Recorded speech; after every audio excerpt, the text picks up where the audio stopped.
अस्सलामुअलैकुम। ये वीडियो मैं ज़मीन पर बैठकर इसलिए रिकॉर्ड करवा रहा हूँ कि ये मेरा एहतजाज है इस मुल्क के निज़ाम के ख़िलाफ़, और ये मेरा कानूनी और आइनी हक़ है कि अगर मुझे लगता है कि मुझे मार दिया जाएगा या मेरी टीम को किसी तरह का कोई नुकसान पहुँचा दिया जाएगा तो मैं कातिलों को पेशगी नामज़द कर सकूँ, और मैं नामज़द करने जा रहा हूँ। अगर खुदा न खास्ता ऐसी कोई नागहानी सूरत हाल होती है तो उस सूरत में मेरे या मेरी टीम के कत्ल का मुकदमा इस सूबे के चीफ जस्टिस, इस मुल्क के चीफ जस्टिस, इस सूबे के आईजी और इस मुल्क के हुक्मरानों के खिलाफ दर्ज होना चाहिए। इसलिए कि इससे पहले वीडियो में मैं आपको बता चुका हूं कि एक शख्स जिसे 2017 में रेंजर्स के साथ हमने गिरफ्तार करवाया था, जो जाली डीएसपी था, जब हमने रेंजर्स के साथ रेड की उस वक्त भी कपकपाती, रोती, बिलकती, चीखती, चिल्लाती, मदद मांगती बंधी हुई लड़कियों को हमने वहां से उसके चुंगल से बाजियाब करवाया था। हमारे लोगों ने उसकी टीम में शामिल होकर उसकी खूंखार वारदातों को रिकॉर्ड किया था।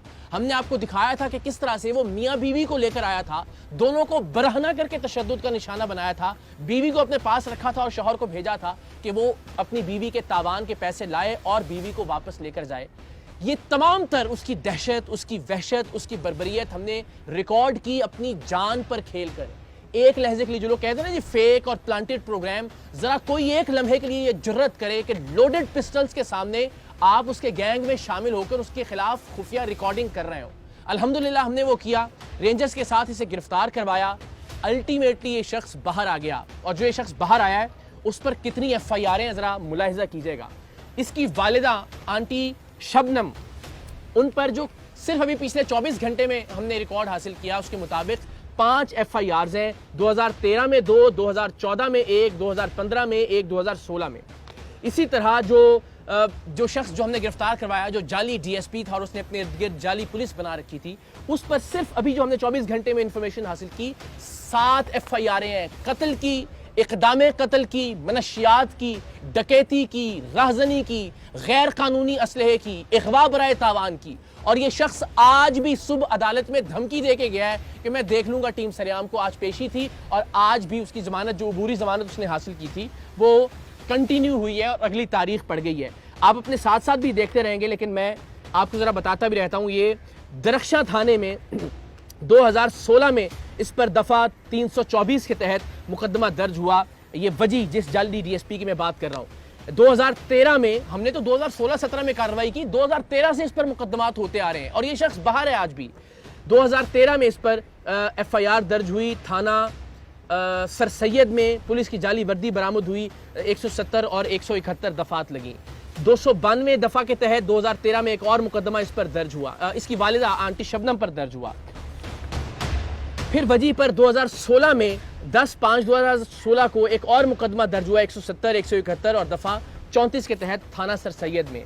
फिर 2/1/2016 को एक और मुकदमा इस पर दर्ज हुआ, 292, 294, 34, 371 A। फिर वजी पर 2016 में 10/5/2016 को एक और मुकदमा दर्ज हुआ सिंध आर्म्स एक्ट के तहत, जिसमें एक पिस्टल 9mm बरामद हुई, 3 अदद लोडेड मैगजीन बरामद हुए इससे। फिर वजी साहब पर 2014 में एक और मुकदमा दर्ज हुआ जिसमें 1140 ग्राम चर्स बरामद हुई, और मेरी इल्म के मुताबिक 1000 ग्राम से ज़्यादा पर सजाए मौत होती है। लेकिन ये साहब आज भी बाहर हैं और धमकियाँ दे रहे हैं। अगेन धमकियों से डरने वाले नहीं, हर दूसरा आदमी इसी कैलिबर का हमने अल्हम्दुलिल्लाह बेनकाब किया है, और ये सारे के सारे हमारी जान के दर पे हैं। लेकिन चूंकि इसने कोशिश की अगवा करने की हमारी टीम के एक मेंबर को, उसकी CCTV फुटेज भी आप देख सकते हैं, हमने पिछली वीडियो में बताया भी, तो इसलिए ज़रा हम बेनकाब करना चाह रहे हैं इस मुल्क के सिस्टम को भी कि ये इतनी FIRों के बावजूद ये आदमी इस वक्त खुला फिर रहा है और धमकियाँ दे रहा है। 6/9/2014 को वजी साहब पर एक और FIR हुई, 394 और 34 टेपे के तहत।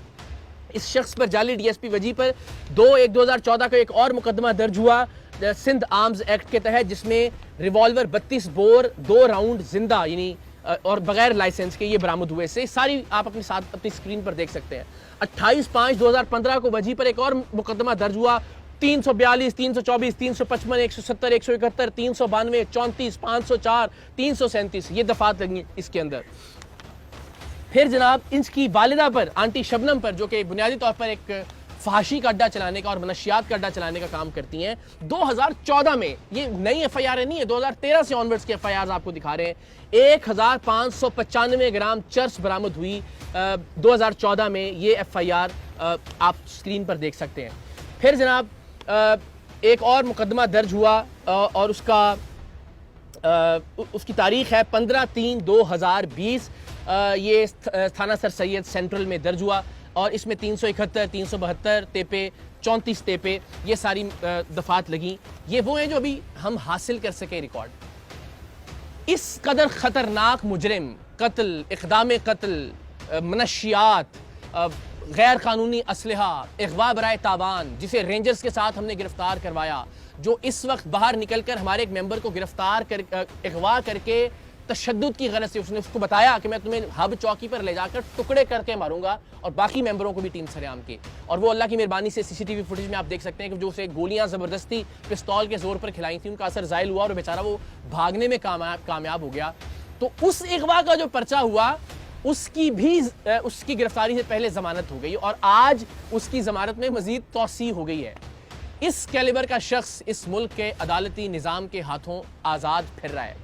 हमें तो अल्हम्दुलिल्लाह, मैंने अर्ज़ किया कि आप ये तो एक बहुत ही छोटे लेवल का मुजरिम होगा, इससे बड़े बड़े मुजरिमों को बेनकाब किया है। हम तो जब घर से निकलते हैं तो अपने बच्चों का माथा चूम के इस नीयत से निकलते हैं कि वापस पता नहीं आ सकेंगे या नहीं आएंगे, किस गोली पर हमारा नाम लिखा होगा। टीम सरेआम के जितने भी मेंबर हैं अल्हम्दुलिल्लाह जान लिटरली हथेली पर रखकर बेनकाब करते हैं मुजरिमों को और हर वक्त मौत का सामना करने के लिए तैयार रहते हैं।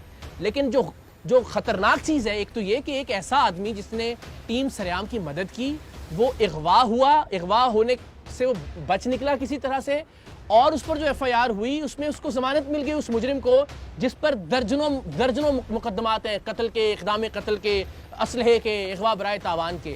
और इससे बढ़कर ये कि आज भी अदालत में खड़े होके वो उस शख्स को धमकी दे रहा है कि मैं देख लूँगा तुम्हें भी और टीम सरेआम को भी।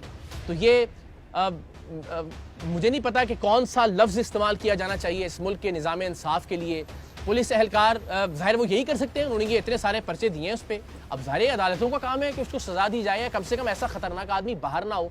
3 साल ये जेल में रहकर आया है और जेल में रहने के बाद इसने एक पूरा गैंग तश्कील दे दिया है और बाहर आकर जो ये कार्रवाइयाँ कर रहा है उसकी भी हम तफसीलात इंशाल्लाह जल्द आप लोगों से शेयर करेंगे।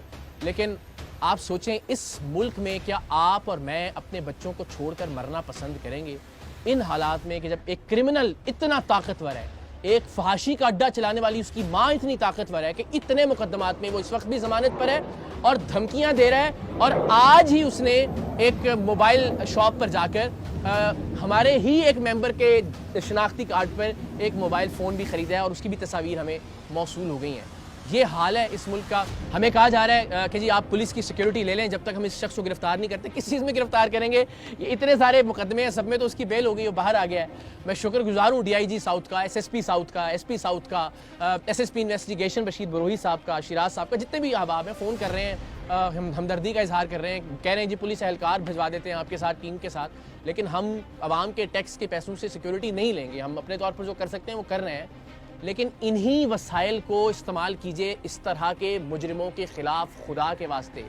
वरना कोई भी शख्स जिसका बस चलेगा वो इस मुल्क से चला जाना चाहेगा। वो नहीं चाहेगा कि इस तरह के निज़ाम इंसाफ के अंदर अपनी औलाद को छोड़कर वो इस दुनिया से रुखसत हो।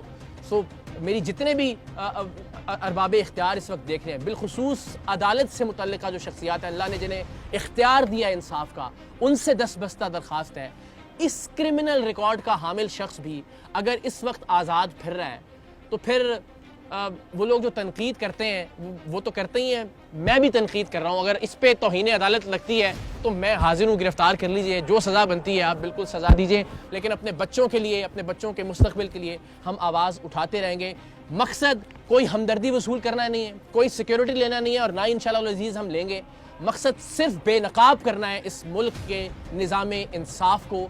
ये बताना है कि इस मुल्क में मुजरिम, कातिल, अगवा करने वाला, फहाशी का अड्डा चलाने वाला, मनशियात का अड्डा चलाने वाला कितना ताकतवर है और सच दिखाने वाला और सच को बेनकाब करने वाला कितना वल्नरेबल है, कितने ख़तरे में है। अल्लाह ताला पाकिस्तान का हामी नासिर हो। हम अपने हिस्से की शम्मा रोशन करते रहेंगे, चाहे उस शम्मा में, उस दिए में हमें अपना लहू शामिल करना पड़े। इंशाअल्लाह। पाकिस्तान जिंदाबाद।